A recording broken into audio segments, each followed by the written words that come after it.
vậy rồi liền rồi vậy thì lẹ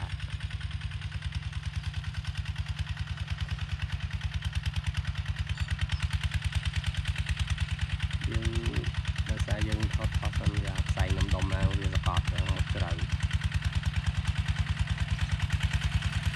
đại bàng thẹt này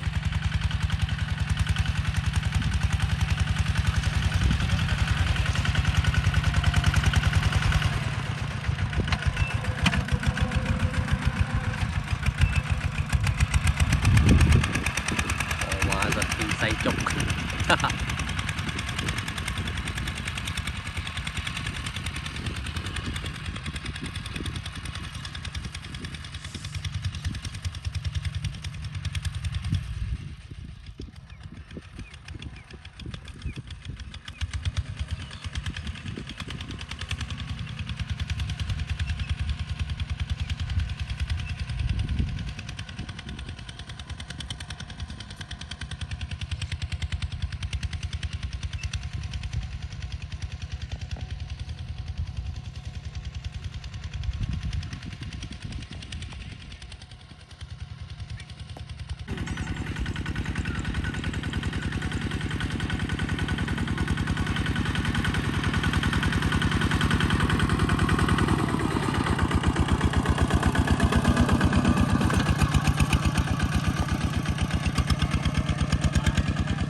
hỏi ấy là nghe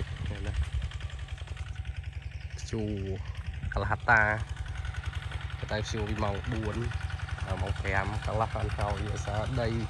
kia nụ lại ăn là như vậy những chỗ về hàng bạc tăng lại đó đẹp rồi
ngày mà rồi mệt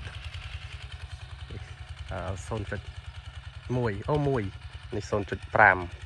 អានេះពី zoom 2.5 này màu chua lục đây nè đây smile rồi phải prom ra là chua lục ra thì vay thẹn đẹp xa đặc biệt là chua thêm ra thì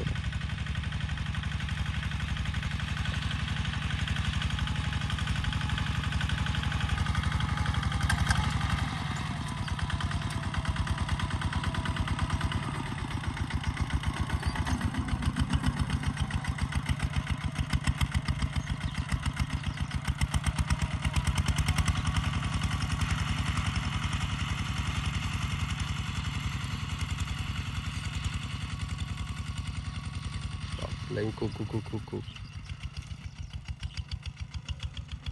này mở thằng này lệch